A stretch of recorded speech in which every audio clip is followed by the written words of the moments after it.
Como toda criança portadora de deficiência, eu dependia da colaboração das pessoas para quase tudo. Minha deficiência é resultado de paralisia infantil. Na escola, meu ritmo era um pouco mais lento que o das outras crianças. Por isso terminei a 4ª série do curso fundamental um pouco mais tarde que os outros alunos da minha idade. Sem me dar conta, eu estava crescendo, deixando de ser criança, e foi assim, distraído, que entrei na adolescência, que foi a descoberta de novos mundos para mim. Eu usei a palavra distraído porque eu acho que é assim que a maioria das pessoas entra e sai nas fases da vida. Não existe um sinal de alerta avisando que você não é mais criança, mas também você ainda não é adulto. Claro que tem uma hora que nossas fantasias deixam de ser infantis e se tornam menos inocentes.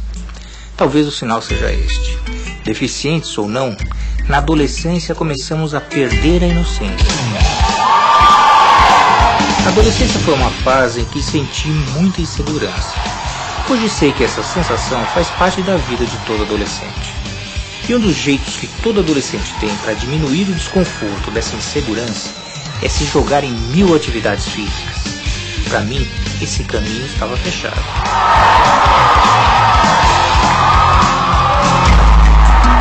Fisicamente limitado, eu não tinha como acompanhar meus colegas. E é claro que nesses momentos, minha diferença pesava. Por outro lado, meus amigos começavam a tomar consciência do corpo deles, coisa que eu fazia desde pequeno. Mas ao contrário deles, naquela época, eu me preocupava era com outras questões. Sabia que teria novos obstáculos a vencer, mas não sabia exatamente quais. Logo percebi que, para enfrentar determinadas situações, eu ia continuar precisando de ajuda das pessoas. Mas essa ajuda seria mais limitada que antes. A cada ano, a cada mês, a cada dia, as decisões mais importantes que tinha que tomar dependiam, cada vez mais, só de mim. Eu mesmo tinha que dar um jeito de fazer mais coisas sozinho. Eu continuava contando com a ajuda dos meus pais, de alguns colegas e dos professores também. A novidade é que eu tinha vários professores, um para cada matéria, e eu tive que me adaptar a cada um deles e eles a mim. Alguns escreviam devagar na lousa, outros eram tão rápidos para escrever quanto para apagar. Estes eu não acompanhava porque, como era mais lento, às vezes não conseguia copiar tudo. Daí, o jeito era levar alguns cadernos de colegas para casa, ou, quando o professor era camarada, ele mesmo me emprestava suas anotações. As aulas de desenho eram as piores. Eu tinha muita dificuldade de usar o material. Se é uma criança que apresenta, por exemplo, uma hipotonicidade muscular, e ela precisa de mais tempo para executar as atividades dela, cabe esse professor ter uma flexibilidade, ter uma tolerância maior. Você colocar fita adesiva na mesa dessa criança para que ela possa fazer atividade e não derrube, e ela tem um controle maior, inclusive até de postura. Existem borrachinhas no mercado que você coloca no lápis. No caso de crianças que apresentam uma hipotonicidade muscular, facilita o movimento de preensão na hora dela escrever. No caso desse aluno que é tetraplégico, ele tem sempre a ajuda de um colega para escrever, escrever a prova dele. A não ser uma prova em forma de teste que ele mesmo, com a boca, ele escreve. Para desenhar, muitas vezes tinha que usar as duas mãos. Isso para mim era impossível. Contava com a ajuda de alguns colegas, e de uma em especial.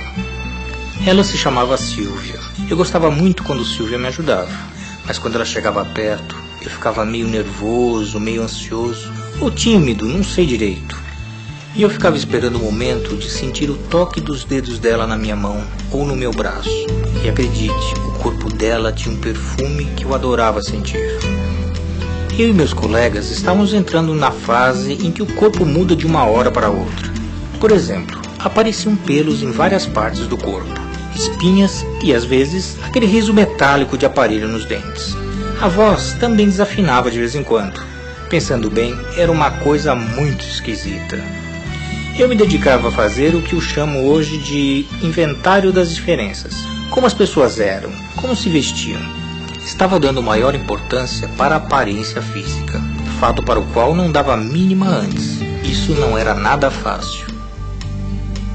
O fato do meu corpo ser diferente dos outros adolescentes me incomodava um pouco. Pouco não, muito. De vez em quando, me invadia a sensação de que meu corpo crescia e ficava enorme. Parecia que chamava mais ainda a atenção dos outros. Isso era insuportável. Eu ficava realmente incomodado até me convencer que ele era o mesmo de sempre. Antes eu andava de uma forma diferente dos meus amigos e nunca havia me importado com isso. Agora, importava muito. Bom seria não chamar tanto atenção, mas não tinha jeito. Falar de adolescência é falar de um momento de crise.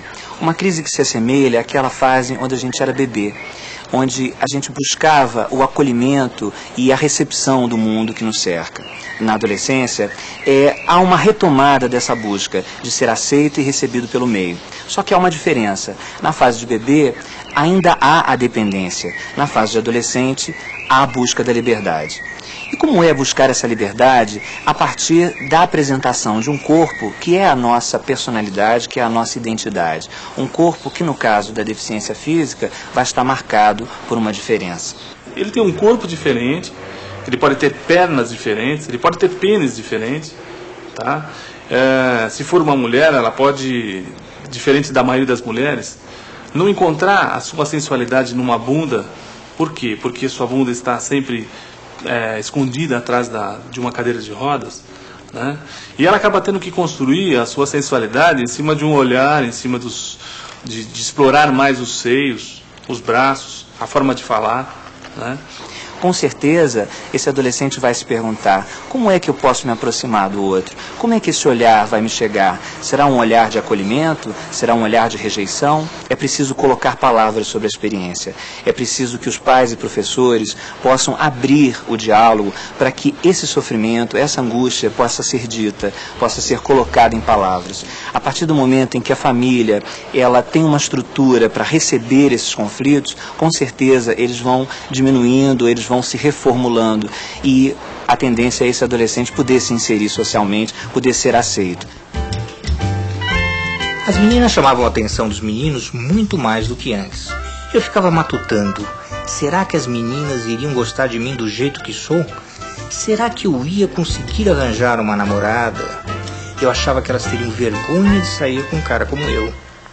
Nós começamos a perceber que a Natasha estava passando da infância para a adolescência, basicamente porque ela começou a apresentar algumas mudanças de comportamento. Ela começou a ficar um pouco mais quieta, preferiu se isolar um pouco, começou a se tornar um pouco mais agressiva, né? E nós começamos então a ter que trabalhar um pouco a cabeça dela com relação a isso. Ela começava a se achar um patinho feio e nós começamos... Ela dizia sempre: eu sei que eu sou feia, mãe, eu sei que eu não sou bonita, a Mônica é mais bonita do que eu. Realmente ela não era nada vaidosa, ela era... Hoje ela é vaidosa, ela não sai sem botar um brinco, ela passa batom, né? Hoje ela é vaidosa, hoje ela se cuida melhor, quer sempre estar cortando o cabelo, adora quando ligam para ela, menino, né, por exemplo. Então a vaidade dela está em alta. Ela já queria estar mais junto com adolescentes, interesse por assim, já por namorado, pelos meninos. E dentro de casa ela tinha preferência mais a ficar dentro do quarto, ouvindo música. E numa atitude até de mais isolamento, às vezes dentro de casa, e telefonar para as amigas, né? Isso era muito importante para ela estar sempre ligando para as amigas. Nas épocas de provas ou que tem trabalhos, né, os coleguinhas vêm para cá, né? Vêm porque os trabalhos que ela faz, via de regra, são bons. Então o grupo dela é sempre mais forte. Olha, minha primeira providência foi assim, passá-la para uma escola onde esse convívio com outros adolescentes pudesse se realizar, né? E aí, a partir daí, assim, incentivar mesmo, estimular a participação em danceterias, acampamentos, também a prática de esportes, né? porque era importante tanto para o desenvolvimento físico dela, como a parte emocional, como o convívio com outros atletas.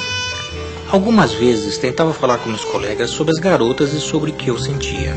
Percebi que havia várias diferenças entre o jeito deles falarem das garotas e o que eu sentia. É como se eles não acreditassem ou não aceitassem que alguém com as minhas limitações pudesse pensar ou sentir o mesmo desejo que eles sentiam. Era e sou deficiente, mas também era e sou homem. Até hoje, eu vejo que tem gente que pensa como eles. O fato é que estava insatisfeito com o meu físico e isto me provocava preocupações e acanhamento. Então, a sexualidade ela vai ser uma construção, ela é uma construção de vida. Ela começa quando os pais sonham em ter um filho. Os pais sonham sempre em ter um filho normal. Quando os pais têm um filho deficiente, isso já é um choque. Porque se esse choque não for superado, isso vai ser de alguma maneira passado para o filho. E ele vai crescer com uma dificuldade de autoaceitação, de autoimagem. Agora, se isso é superado e os pais o aceitam, e ele vai ter na adolescência uma facilidade maior de aceitar a própria diferença. Todo adolescente busca se igualar ao adulto.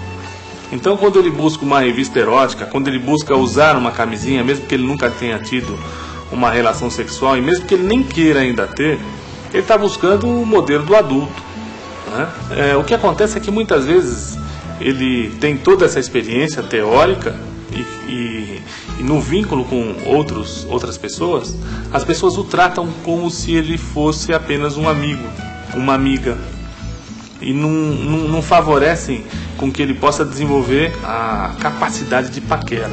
Como quebrar o preconceito? Como quebrar essa primeira barreira? Por isso a gente volta a dizer da importância de se ter dança, incluindo portadores de deficiência e não portadores. Você ter jogos onde as pessoas se toquem também. A ideia de não conseguir uma namorada me atormentava. Será que eu ia precisar namorar uma menina deficiente como eu? Será que namorar com uma menina que não fosse deficiente seria muito complicado? Será que um dia eu poderia me casar? Ter filhos? Tudo isso rodava desordenadamente na minha cabeça e eu não sabia como resolver nem como parar de pensar nisso.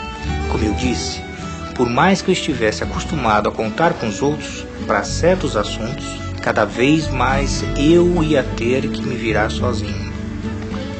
Um dia, uma coisa maravilhosa aconteceu. Um dia ela me deu um beijo diferente, um pouco mais demorado, um pouco mais sentido. Ninguém em volta percebeu, mas o chão sumiu e eu fiquei leve, cheio de esperança e vontade, e com um pouco de medo também. Só eu sei o que eu senti. A Silvia não foi minha primeira namorada, mas depois dela vieram a Selma, a Renata, a Ana, mulheres que eu aprendi a conhecer e que aprenderam a me descobrir também, mas foi genial.